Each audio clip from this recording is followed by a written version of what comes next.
الحمد لله نحمده ونستعينه ونستغفره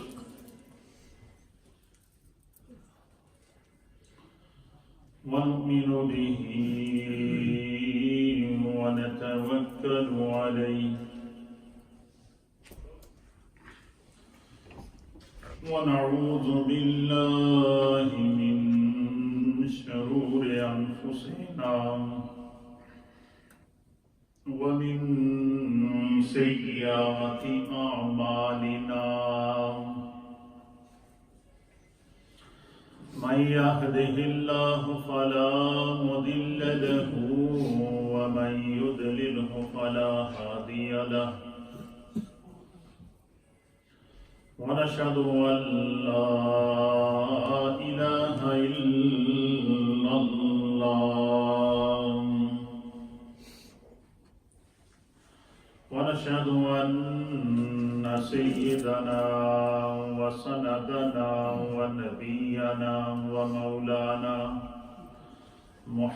محمدا عبده ورسوله أما بعد فأعوذ بالله من الشيطان الرجيم بسم الله الرحمن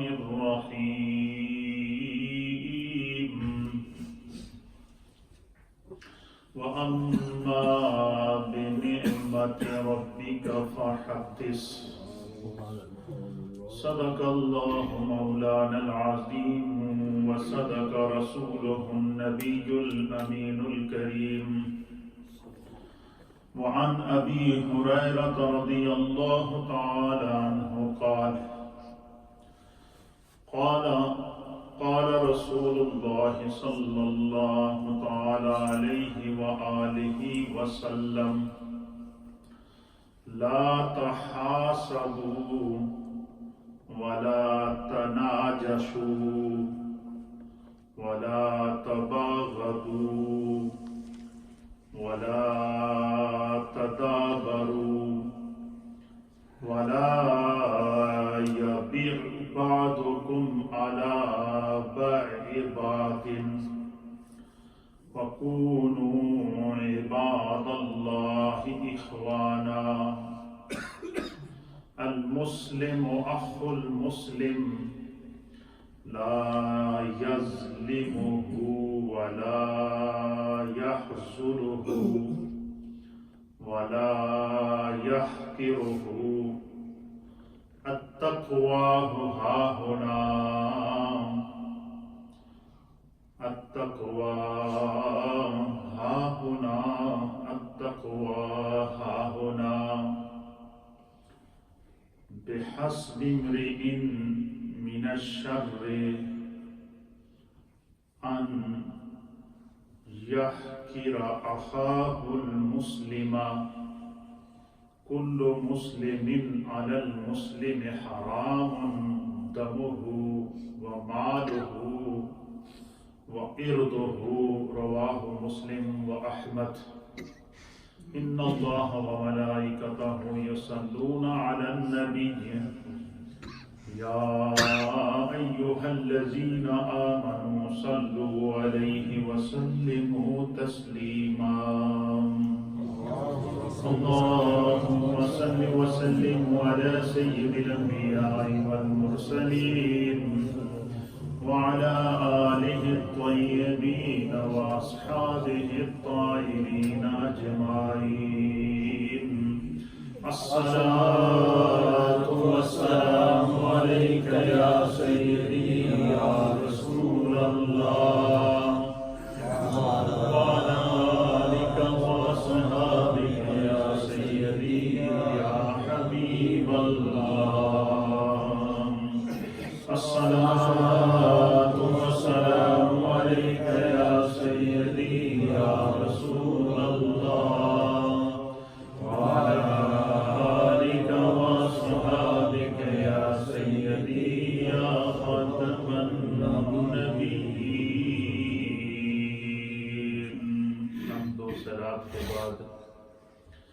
اللہ رب العالمین کا لاکھ لاکھ شکر ہے کہ رب کریم نے ہم گناہگاروں کو شکل انسانی میں پیدا فرمایا اور طرح طرح کے انعامات اور اکرامات سے نوازا۔ ہر قدم پر اللہ ہمیں اپنی نعمتوں سے نواز رہا ہے، اور یہ سارے کا سارا کرم فضل رب کریم کا ہم پر فعل مصطفیٰ کریم صلی اللہ تعالی علیہ وآلہ وسلم ہے۔ اللہ رب العالمین نے قرآن حکیم فرقان مجید میں ارشاد فرمایا کہ وَأَمَّا بِنِعْمَةِ رَبِّكَ فَحَدِّثْ، اللہ جو تم پر اپنا کرم کیا کرے، اپنا فضل کیا کرے، تمہیں جو خدا کی نعمتیں ملیں، یا تم اگر اللہ کے کرم اور اس کے فضل سے مالا مال ہوا ہو تو خدا کی نعمتوں کا چرچا کیا کرو۔ چرچا کرنے کا معنی یہ ہے کہ خدا کی نعمتوں کو بیان کرو، اس کا شکر ادا کیا۔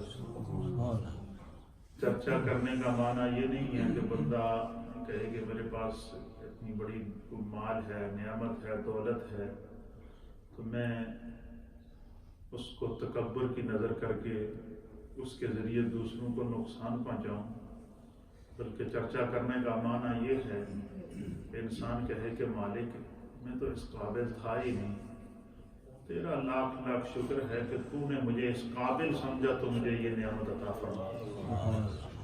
یہ تیرا فضل ہے، اور تیرے فضل کے اوپر ہم تیری بارگاہ میں شکر بجا لاتے ہیں۔ یہی وجہ ہے کہ آپ نے دیکھا کہ قرآن حکیم فرقان مجید میں جب حضرت سیدنا سلیمان علیہ السلام کے پاس ملکہ بلقیس نے آنا تھا، تو آپ نے، چونکہ اللہ نے آپ کو انگوٹھی عطا فرمائی تھی، اور اس انگوٹھی کے نگینے کے اندر پوری دنیا کو اپنے سامنے دیکھتے تھے، تو ایک تو خود پرندے نے آ کر آپ کو بتایا تھا کہ وہ جو ملکہ آپ کے پاس آنے والی ہے اس نے ایک بہت خوبصورت تخت بنایا ہوا ہے، سونے کا تخت ہے، اس کے اوپر اس تخت پر 7 کمرے ہیں، 3 کمرے اس کے مشرقی جانب ہیں اور 3 کمرے اس کے مغربی جانب ہیں، اور مڈل کا جو کمرہ ہے اس کے اندر ایک خوبصورت قسم کی سونے کی چیئر لگتی ہے، تخت لگتا ہے، اور اس کے اوپر وہ ملکہ بیٹھتی ہے۔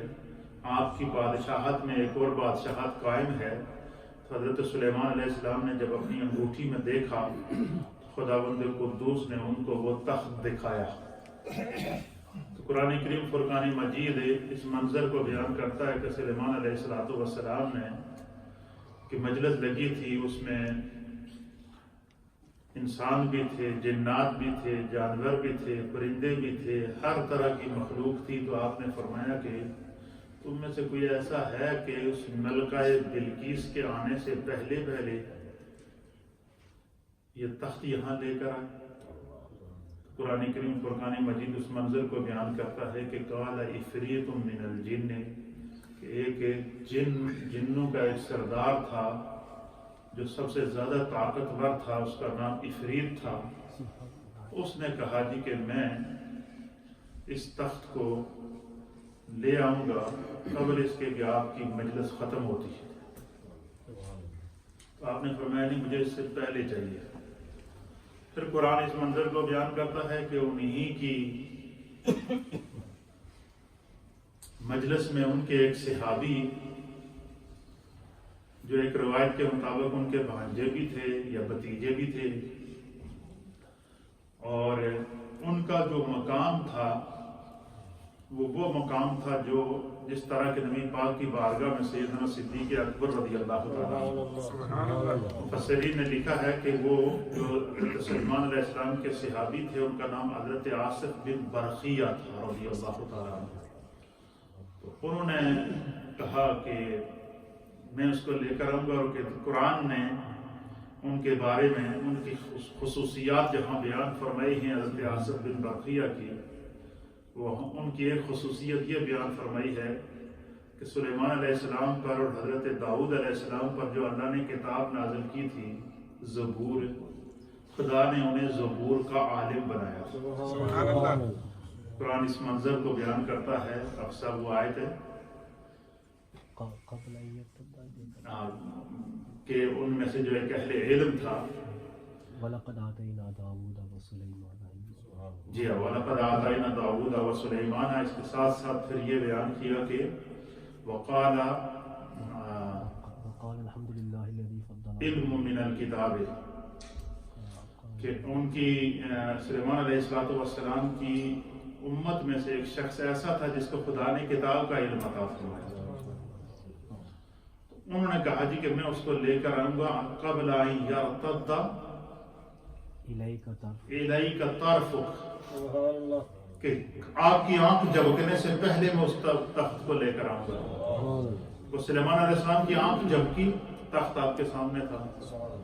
اس پورے منظر اور اس انعام خداوندی کو دیکھ کر حضرت سلیمان، قرآن اس منظر کو بیان کرتا ہے کہ سلیمان علیہ السلام نے کہا کہ ھذا من فضل ربی، یہ میرے رب کا فضل ہے. قرآن کریم فرقان مجید کہتا ہے کہ جب تمہیں خدا کا فضل اور اس کی رحمت ملے، قل بفضل اللہ وبرحمتہ فبذالک فلیفرحوا، اس پر خوشی کا اظہار بھی کرو. اور دوسرے مقام پر فرمایا کہ اگر تمہیں خدا اپنے انعامات سے نوازے تو کیا کرو، وَأَمَّا بِنِعْمَةِ رَبِّكَ فَحَدِّثْ، اللہ کی نعمتوں کا چرچا کرو، ان کو بیان کرو.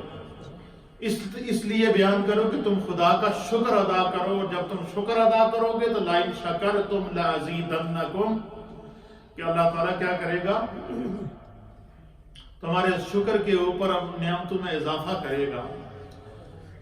اب اللہ کے حبیب علیہ السلام نے فرمایا کچھ لوگ ایسے ہیں کہ جس کو خدا کوئی نعمت عطا کر دے یا کسی پر کوئی انعام کر دے یا کسی پر کوئی خدا کا فضل ہو جائے تو بعض لوگوں میں حسد آ جاتا ہے. کیا آ جاتا ہے؟ بجائے اس کے کہ وہ دعا کرے کہ خدا اس کی نعمتوں میں اور اضافہ کر، اور تو ہمیں بھی ایسی نعمت عطا فرما، ہم پر بھی کرم فرما. اور یہ اگر کرے تو یہ تو رشک ہے نعمت کے اوپر، اس کو کرنا تو جائز ہے. لیکن اگر کوئی بندہ یہ کہے کہ اللہ اس بندے سے بڑا کرم ہے، اس میں فلاں نعمت مل گئی ہے، اس لیے کو یہ نعمت ضائع ہو جائے، تو اس کو لغت کے اندر حسد کہتے ہیں. جیلیسی جس کو انگلش کے اندر کہتے ہیں. کیا کہتے ہیں؟ جیلیسی، حسد. کہ بندہ کہتا ہے کہ بھائی اس لیے کو میں ملے یا نہ ملے یہ دیکھو نہیں رہنا چاہیے. ایک تو اس کا یہ معنی ہے. دوسرا معنی یہ ہے کہ میں اپنی آنکھاں نال اس دے بولے نعمت نہیں دیکھنا چاہنا. بندہ کہے کہ اس دے کو نعمت ضائع ہو جائے، اس کے ہاتھ سے چلی جائے. اس چیز سے قرآن کریم فرقان مجید نے منع کیا ہے. قرآن کریم فرقان مجید کی سورہ الفلق کے اندر اللہ تعالیٰ ارشاد فرماتا ہے قل اعوذ برب الفلق من شر ما خلق ومن شر غاسق اذا وقب ومن شر النفاثات في العقد ومن شر حاسد اذا حسد. قرآن فرماتا ہے کہ قل اعوذ برب الفلق، کہ آپ کہیے کہ میں صبح کے رب کی پناہ چاہتا ہوں، میں صبح کے رب کی پناہ لیتا ہوں. من شر ما خلق، اس کی بنائی ہوئی ہر چیز کے شر سے. ومن شر غاسق اذا وقب، اور اندھیری رات کے شر سے جب وہ چھا جائے. ومن شر النفاثات فی العقد، اور گرہ میں بہت پھونکے مارنے والی عورتوں کی شر سے. ومن شر حاسد اذا حسد، اور حسد کرنے والوں کی شر سے جب وہ حسد کرنے لگے. قرآن کریم فرقان مجید نے حسد کرنے کی شر سے پناہ مانگنے کی دعا عطا فرمائی ہے. اسی طریقے سے حدیث پاک کے اندر اللہ کے حبیب علیہ السلام نے ہمیں یہ تعلیم دی ہے کہ جب کسی کو کوئی نعمت ملے تو اس پر شکر ادا کرے، خدا سے اس کے لیے دعا کرے. کسی کے پاس نعمت دیکھے تو کہے کہ خدا اس کے عروج میں اور اضافہ کرے اور اسے ہدایت پر قائم رکھے. اسے ہر طرح کے تکبر سے، ہر طرح کے غرور سے اور ہر طرح کی جہاں وہ بری سوچ اور فکر اور سب سے اللہ محفوظ رکھے. تو پھر یہ اس کے لیے وہ دعا نیکی بن جاتی ہے، اور خداوند قدوس اگر اس کے پاس وہ نعمت نہیں ہے تو اس نیک دعا کے صدقے اس کو بھی وہ نعمت عطا فرمائے۔ اس کے لیے حدیث پاک کے اندر نبی کے حبیب یہ وہ بیماری ہے، حسد کی وہ بیماری، یہ وہ بیماری ہے جس سے معاشرے بگڑتے ہیں، یہ وہ بیماری ہے جس سے خاندان بگڑتے ہیں، یہ وہ بیماری ہے جس کے اندر جو ہے وہ جس کی وجہ سے کئی جنگیں ہو جاتی ہیں، نسلیں تباہ ہو جاتی ہیں، اور یہ بیماری گھر میں بھی پائی جاتی ہے، یہ بیماری خاندان میں بھی پائی جاتی ہے، یہ بیماری قبائل میں بھی پائی جاتی ہے، یہ بیماری ہماری عام مجلسوں میں بھی پائی جاتی ہے، اور یہ بیماری ہماری مسجدوں کے اندر بھی پائی جاتی ہے۔ مثلا ہم ایک دوسرے کے ساتھ جب ملتے ہیں، کسی کے پاس کوئی چیز دیکھیں تو ہمیں جو ہے وہ بجائے اس کے کہ ہم اس کے لیے دعا کریں، ہمارے دل میں ایک جیلسی پیدا ہوتی ہے اور بندہ جو ہے وہ اس کے اوپر بھیجا تنقید کرنا شروع کر دیتا ہے۔ تو یہ شکرانے نعمت نہیں ہے بلکہ کفرانے نعمت ہے۔ اس سے بچنے کے لیے اللہ کے حبیب علیہ السلام نے باقاعدہ صحابہ کو تربیت فرمائی۔ وہ حدیث جس کے اندر اللہ کے حبیب علیہ السلام نے صحابہ کو تربیت فرمائی ہے، اس حدیث کو امام مسلم نے صحیح مسلم کی کتاب البر والصلہ کے اندر نقل فرمایا، اسی طرح والآداب کے کتاب الآداب کے اندر اس کو نقل فرمایا۔ اسی طریقے سے امام مسلم کے علاوہ امام احمد بن حنبل رحمۃ اللہ علیہ نے مسند امام احمد کی جلد نمبر 2 اور صفحہ نمبر 277 کے اوپر نقل فرمایا، اور امام مسلم نے جو حدیث جو نقل فرمائی ہے، اس حدیث کا نمبر ہے مسلم شریف کے اندر حدیث نمبر 38 ہے، 38 نمبر حدیث۔ امام مسلم نے حدیث جو مسلم شریف میں احادیث نقل کی ہیں، ان احادیث میں اس حدیث کا نمبر 38 ہے۔ کتنا نمبر ہے؟ 38 نمبر پر یہ حدیث مسلم شریف کے اندر موجود ہے۔ اسی طریقے سے مسند امام احمد کی جلد نمبر 2 اور صفحہ نمبر 277 ہے، اور مسند امام احمد کی حدیث نمبر ہے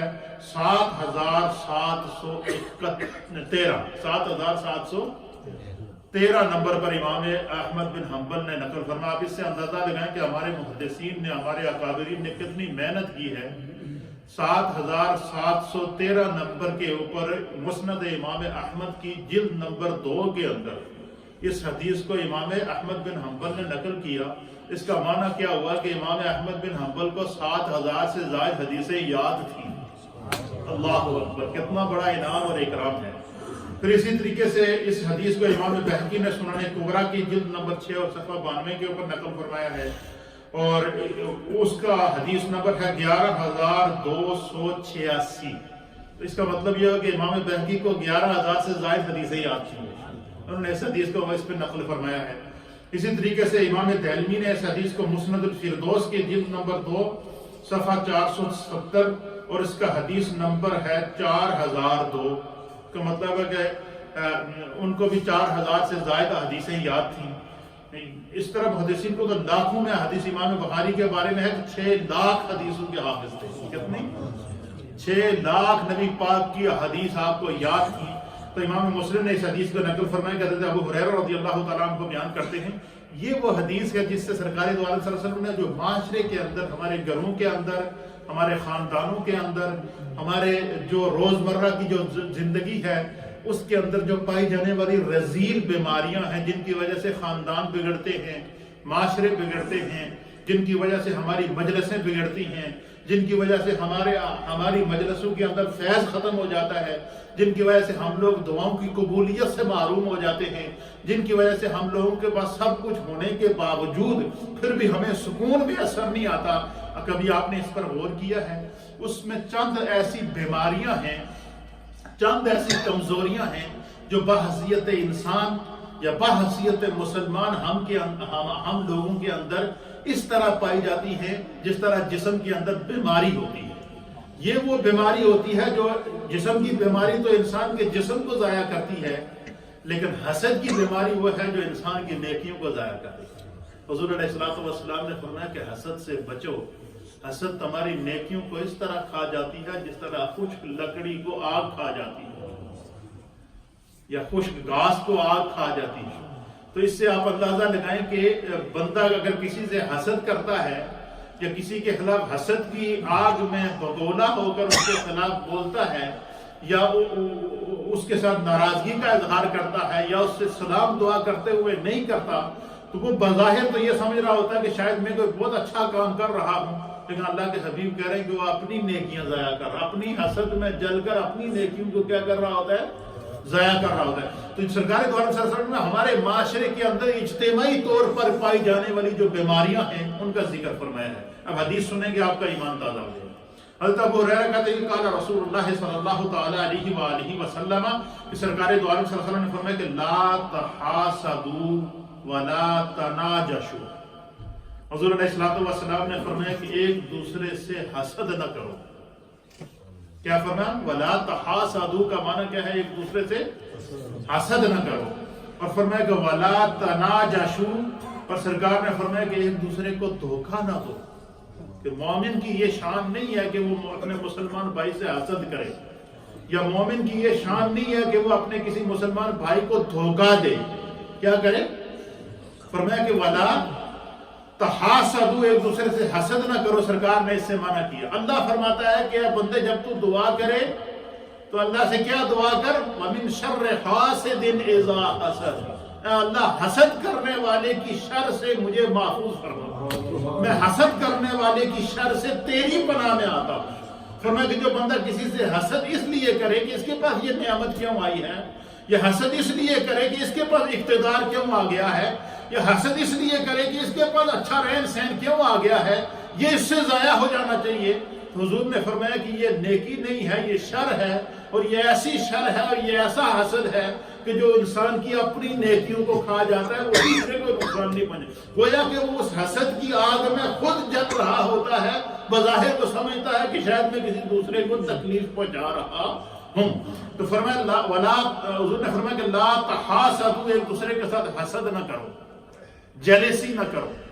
پھر فرمایا کہ ولا تناجشوا، ایک دوسرے کو دھوکہ نہ دو۔ یہ اسلام کا شعار ہے۔ یہ وہ بیماریاں ہیں جو ہمارے خاندانوں کے اندر، ہماری مجلسوں کے اندر، ہماری اجتماعی زندگی کے اندر، ہماری انفرادی زندگی کے اندر کوئی شخص ایسا نہیں مجھ سمیت جو یہ کہے جی کہ میں اس سے پاک ہوں۔ اس لیے ہر لمحہ انسان کو حسد کی شر سے پناہ مانگنی چاہیے۔ یہ وہ بیماری ہے جو انسان ہمیں پتہ ہی نہیں ہوتا ہماری نیکیوں کو کھا جاتی ہے، ہمیں پتہ ہی نہیں ہوتا ہماری نیکیوں کو تباہ کر جاتی ہے۔ تو فرمایا کہ ولا تناجشوا، ایک دوسرے کو کیا کرو؟ دھوکہ نہ دو۔ پھر سرکار نے فرمایا ولا تباغضوا۔ کمال کی بات ہے، دیکھیں ایک معاشرے کے اندر اجتماعی طور پر جو ہمارے اندر پائی جانے والی بیماریاں ہیں ان تمام کی سرکار نے تشخیص کر دی ہے، ان کی نشاندہی کر دی ہے، ان کو بتا دیا ہے، ان کے نقصانات بھی بتا دیے ہیں، ایک ایک کا نام لے کر بتایا ہے۔ کیوں اور یہ تعلیم سرکار کس کو دے رہے ہیں؟ صحابہ کو دے رہے ہیں، قیامت تک آنے والی اپنی امت کو دے رہے ہیں۔ یہ وہ بیماریاں ہیں جو ہماری نیکیوں کو بھی ضائع کر دیتی ہیں، ہمارے اعمال کو بھی ضائع کر دیتی ہیں، ہمیں پتہ ہی نہیں چلتا۔ یہ اصلاح اصل میں معاشرے کی اصلاح ان چیزوں سے ہونی چاہیے۔ ان بیماریوں کا ہمیں پتہ کر کے اس پر ان سے دوری اختیار کرنی چاہیے، جس سے ہماری نیکیاں بھی محفوظ رہیں، خاندان بھی محفوظ رہے، معاشرہ بھی محفوظ رہے، سوسائٹی بھی محفوظ رہے۔ تو اللہ کے حبیب نے فرمایا کہ پہلی بیماری جو ہماری مجالس کے اندر پائی جاتی ہے کہ لا تحاسدوا، حضور نے فرمایا ایک دوسرے کو حسد نہ کرو۔ دوسری بیماری کیا؟ حضور نے فرمایا ولا تناجشوا، ایک دوسرے کو دھوکہ نہ دو۔ فرمایا مومن کسی کو دھوکہ نہیں دیتا۔ مومن کی شان کیا ہے؟ فرمایا مومن خود تو دھوکہ کھا جاتا ہے لیکن کسی دوسرے کو دھوکہ نہیں دیتا۔ اسی حوالے سے کسی شاعر نے شاید اسی حدیث کا نقشہ کھینچتے ہوئے کہا تھا کہ کردار کی عظمت کو کبھی رسوا نہ کیا ہم نے، کردار کی عظمت کو کبھی رسوا نہ کیا ہم نے، دھوکے تو بہت کھائے پر دھوکہ نہ دیا ہم نے۔ حضور نے کیا فرمایا؟ ولا تناجشوا، ایک دوسرے کو دھوکہ نہ دو، یہ مومن کی شان ہے نہیں ہے۔ اور دوسری چیز کیا؟ تیسری چیز حضور نے فرمایا ولا تباغضوا۔ سرکار دو عالم صلی اللہ علیہ وسلم نے تیسری چیز کیا کہ ایک دوسرے سے بغض نہ رکھو۔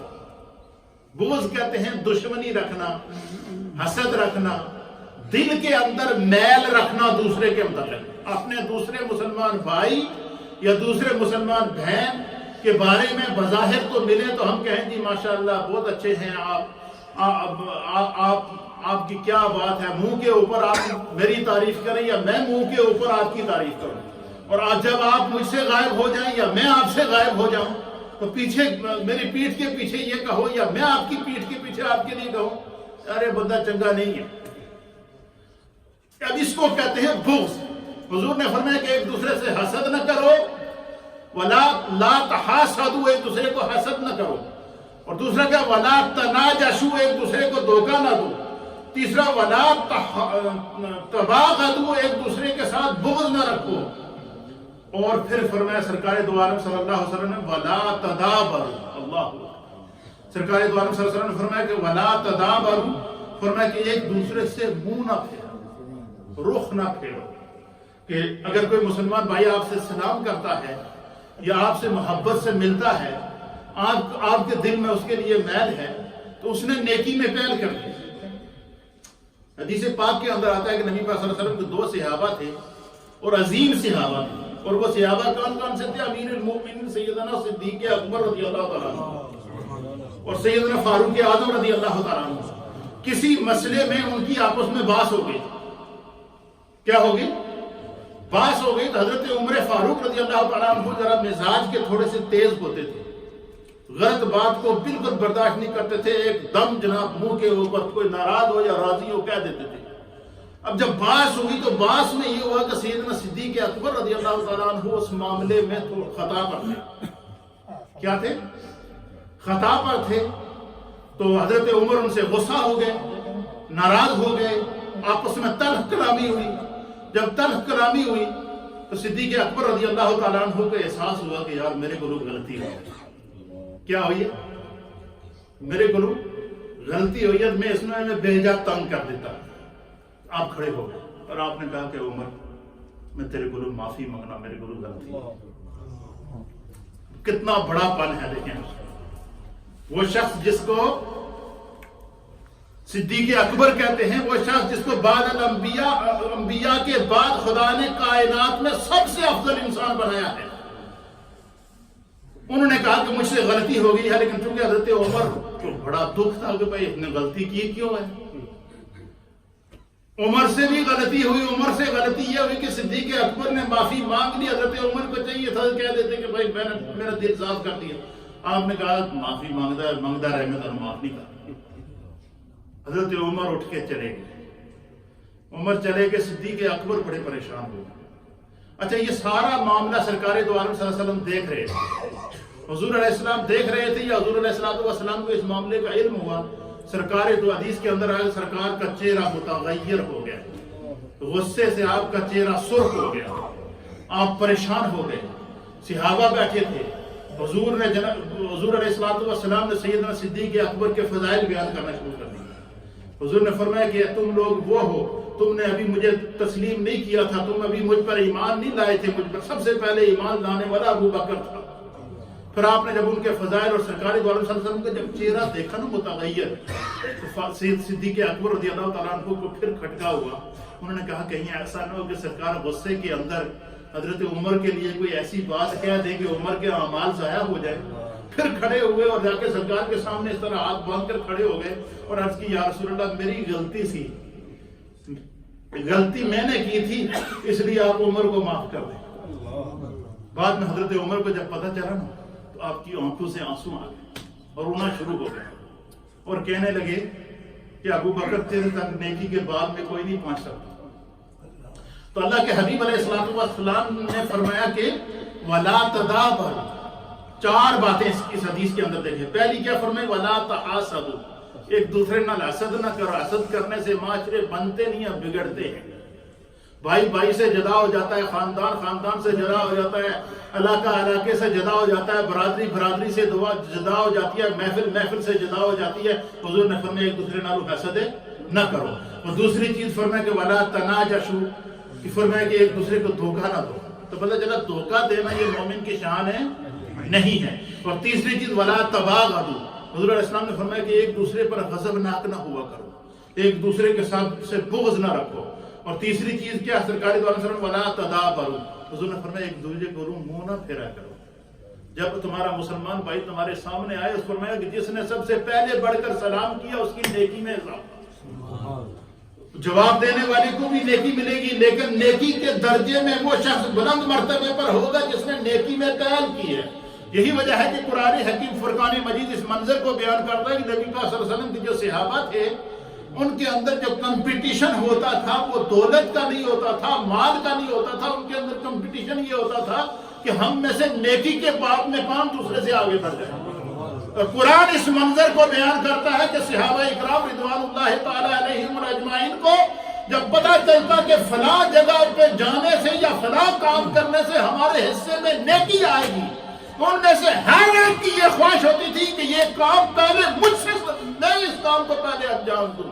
اور قرآن اس منظر کو بیان کرتا ہے کہ فَاسْتَبِقُوا الْخَيْرَاتِ، کہ نبی پاک کے صحابہ کی شان یہ ہوتی تھی کہ وہ نیکی کے باب میں آگے بڑھنے کی کوشش کرتے تھے۔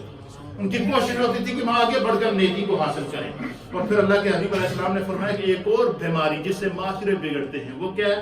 حضور نے فرمایا کہ وَلَا يَبِعْ بَعْضُكُمْ عَلَى بَيْعِ بَعْضٍ، حضور علیہ السلام نے فرمایا کہ جب کسی مسلمان بھائی کو پتہ چل جائے گا کہ فلاں بندہ فلاں چیز خرید رہے، کیا کر رہا ہے؟ مثلا کوئی بندہ کسی کو کوئی مکان لے رہا ہے، یا کسی بندے نے کسی سے کوئی چیز لے لی، خرید لی، کسی دوسرے کو پتہ چل گیا کہ بھائی وہ بندہ وہ چیز خرید رہا، اچھا اس کو یہ پتہ بھی چل گیا کہ وہ بندہ کیا کر چکا ہے، اس چیز کا سودا کر چکا ہے، اور وہ جا کر کیا کہتا ہے دوسرے وہ جو بیچنے والا اس کو جا کر کہتا ہے کہ اینو یہ چیز نہ دیں تو میں نو دے دے، میں تنوں اس کو زائد پیسے دے آؤں گا۔ اچھا یہ زیادہ تر یہ رولے کس میں ہوتے ہیں؟ ہم لوگ جو مکانات خریدتے ہیں، مکانات خریدتے ہیں، اگر کسی نے پتہ چلا کہ فلاں بندہ فلانے نال سودا کر گیا، وہ جا کے اس کے ساتھ ملے گا، یار اس نے نہ دیں میں تنوں اس دے ہوتے 10,000 پاؤنڈ زیادہ دیں گا۔ یہ بیماری ہے یا نہیں ہے؟ حضور نے فرمایا کہ یہ مسلمان کی شان نہیں ہے۔ کیوں نہیں ہے؟ فرمایا کہ جب مسلمان کو پتہ چل جائے کہ فلاں شخص بیع کر چکا ہے، بیع کا معنی سودا، کہ فلاں شخص سودا کر چکا ہے، فرمایا کسی مسلمان بھائی کے سودے پر سودے کو نہ کرو، یہ اسلام کا شعار نہیں ہے، اسلام میں منع ہے۔ یہ 5ویں چیز ہے۔ پہلی چیز کیا؟ حسد نہ کرو۔ دوسری چیز کیا ہے؟ جو ہے وہ دھوکہ نہ دو۔ اور تیسری چیز کیا ہے؟ بغض نہ رکھو۔ چوتھی چیز کیا ہے؟ دوسرے سے رخ نہ پھیرو۔ اور 5ویں چیز کیا ہے جس سے معاشرہ خراب ہوتا ہے؟ حضور نے فرمایا کہ جب تمہیں پتہ چل جائے کہ کسی شخص نے فلاں چیز خرید لی ہے، اس نے سودا کر لیا ہے، فرمایا کہ پھر اس سودے پر دوسرا سودا نہ کرو، پھر نہ چل کرو، پھر یہ رہنے دو، دعا کرو کہ خدا اس کو اور برکت دے، اللہ اس کی برکت سے مجھے اس پہ اچھی چیز عطا فرما دے۔ یہ دعا کرو، یہ دعا نہ کرو کہ اس کو یہ چیز نہ ملے اور مجھے مل جائے، فرمایا یہ حسد ہے۔ حسد میں اور رشک کے اندر فرق کیا ہے؟ رشک میں فرق یہ ہے کہ آپ اگر کسی کے پاس کوئی چیز دیکھیں تو آپ کے چہرے پر خوشی ہو اور کہ اللہ اس میں اور دے اور سانو بھی ایسی چیز عطا فرمائے۔